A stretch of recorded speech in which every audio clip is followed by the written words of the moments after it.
Hello and welcome to another episode on the Everyday Joy podcast. This is episode 91. I'm your host, Joy Ravella, and if you are enjoying this podcast, if you are getting something out of it, I'd really encourage you to leave a written 5-star review or send through an email and let me know what about this podcast is helping to enrich your life so we can do more of that. Now, today's guest, speaking of enriching lives, is an incredible woman who's often on 89.9 The Light, our radio station. She's a listener who shares all sorts of bits of her life, but today a really special story where Gig really does deep dive into some difficult childhood things she experienced and how that played out in her adult life. Let's get into today's verse. Speak encouraging words to one another. Build up hope so we'll all be together in this. No one left out and no one left behind. This is found in 1 Thessalonians chapter 5, verse 11 and 12. I've got the wonderful Gig here in studio with me. Hello, Gig, Joy. I've never asked this question before, but I'm going to ask it right now. Oops. Is Gig short for another name? It is. Yeah. It's short for Deirdre.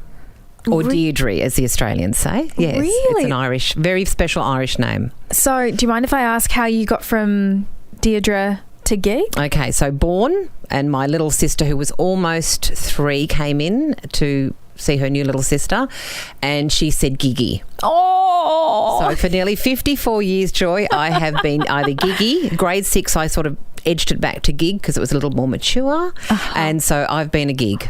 Wow. You know, I have a very similar story. So my legal name is Kavya. Ah. Yeah, so Joy's nowhere on any of my legal documents. Same here. When I was about, I think, 3 weeks old, my parents in India did this naming ceremony, and my dad's mum, she's quite prophetic and she's quite outspoken. She's not someone you disagree with. She stood up in the middle of the whole ceremony and she said, I don't care what you call her, but at home you have to call her Joy. Wow. And that was it.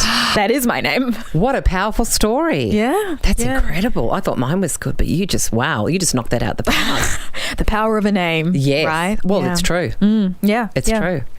Speaking of a name, I mean, I think for me, my first impression of this verse, and I think I read it in How to Win Friends and Influence People, there was a whole chapter on the power of calling someone by name. Yes. And how simply by remembering someone's name, calling them by name, pronouncing it correctly, it can be the most subtle yet most powerful way to show value. Yes. And so that's my first thought of today's verse is, yes, we can do so many things around encouraging words, but get the person's name right. Oh my gosh. Because I was a Deirdre or a Deirdre, it would be, constantly, how do you spell that? And it just got so annoying that I stopped using it completely, other than, official stuff, and it was Gig. Yeah, same with me with Kavya.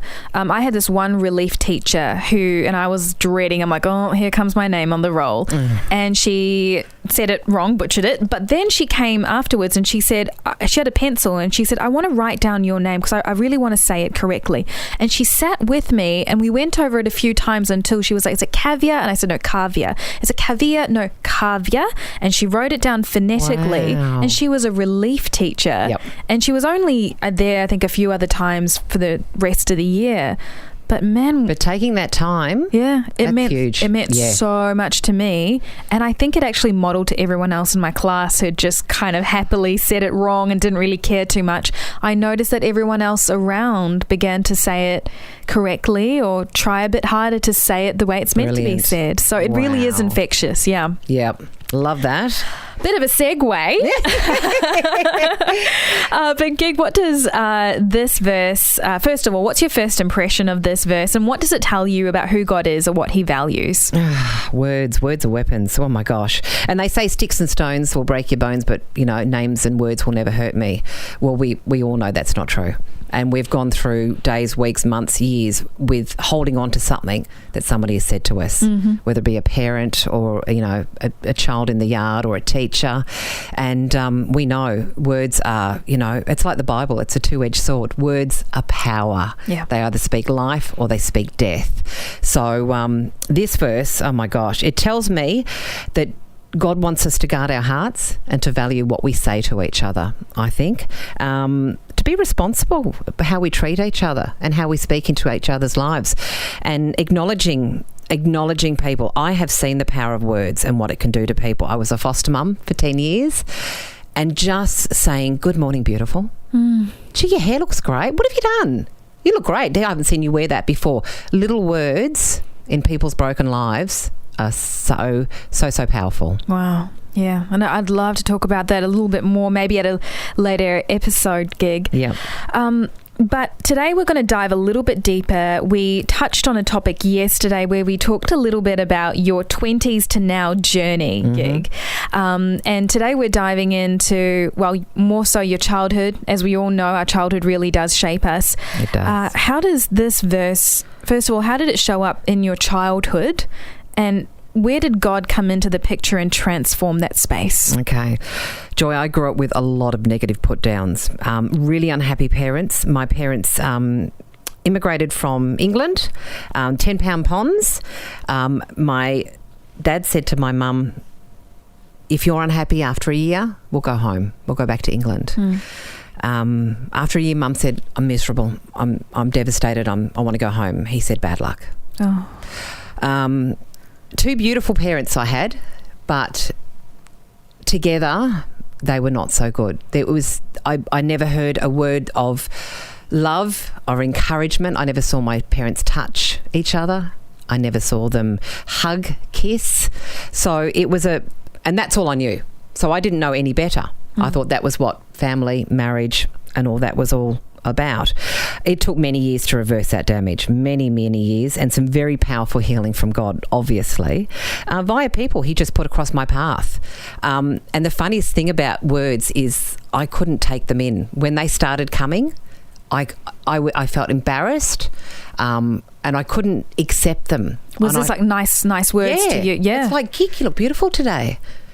I would freeze because I didn't know how to react. And I found two words I really struggled with my 20s was thank you and I love you. So, and I started fostering at 26. So I had to learn to say some nice words. I was thinking them, but to actually say them, there was a huge blockage. When you were struggling to say those words or struggling to receive them, what was sort of the emotion that was playing? Like what caused you to just freeze and not be able to react? I think it was shock. I would stop dead in my tracks and they'd sort of grab me, hug me or whatever. And people who were in my path were obviously the right people because they knew how to address me. But it took years. Probably into I'm now 50, almost 54, probably 10 years ago, I really started to accept and say, thank you. Yeah, these are new earrings. They're great, aren't they? And to have a conversation about that bit of love that someone's given me. But it took a very long time. And I think if I didn't have God in my life, I just wouldn't have got this far at all. I wouldn't have, at all. I think a lot of people can relate or resonate with your story around growing up in a household where love might not have been expressed. It might have been expressed in a different way, in a more muted way, might not have been expressed at all. Yeah. So for someone listening right now who's relating a lot to your childhood experience and their own, and now they're finding that they're stuck, they're blocked, they can't move forward because they don't know how to love because they never saw how to love, and they don't know how to speak words of love. As someone who's gone through that journey, what would be your number one piece of advice or encouragement? Okay, so when you do grow up with that journey, speaking those words can be impossible. So I would suggest to start with acts of kindness. Sometimes doing something is easier than saying it. And sometimes doing something is a lot more powerful than saying it. Whether it be popping a little bunch of flowers on your neighbour's front doorstep, taking a meal to someone you know who needs it, just an encouraging text saying, I'm thinking about you. You know, I know your mum passed away recently. I'm here if you need me. You don't have to speak words of kindness. You can do acts of kindness. And I think that was my journey, Joy, and that got me on the ball rolling into being able to very, very openly. I'm the lady who winds down their window and yells out at a man walking down the street, I love your beard, because anyone who knows me knows I love a bearded man. You love a good beard. I have a passion for bearded men. And there's just something I love. And for me, I can just yell it across the supermarket. I go, I love your hair. You look great today. And I see the power in those words now. And so it becomes a lot easier the more you do it.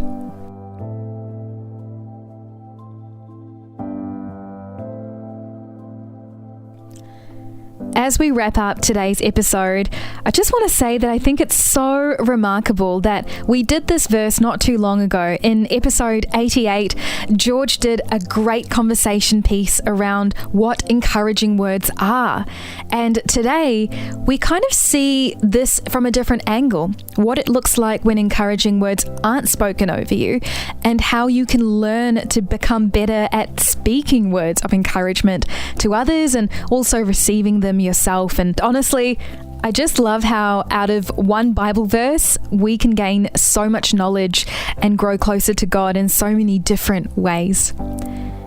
Gig gave some really great application ideas if this is something you struggle with, to start small and start with small acts of encouragement if words really aren't natural for you. But the one thought I do want to finish up with is a word of encouragement to you listening. Because I know it can feel really unfair that for some people, they grew up in a household where words of loving kindness were normal, and maybe for you that wasn't the case. Maybe for you, you feel ripped off.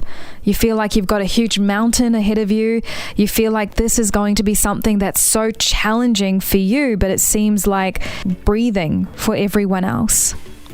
My encouragement to you is to not be disheartened, that God is with you and that He is helping you. And if anything, take encouragement from Gig's story. She turned her life around because she allowed God to work in her and through her. And you can invite God to do the same for you. Well, that wraps up today's episode on the Everyday Joy podcast.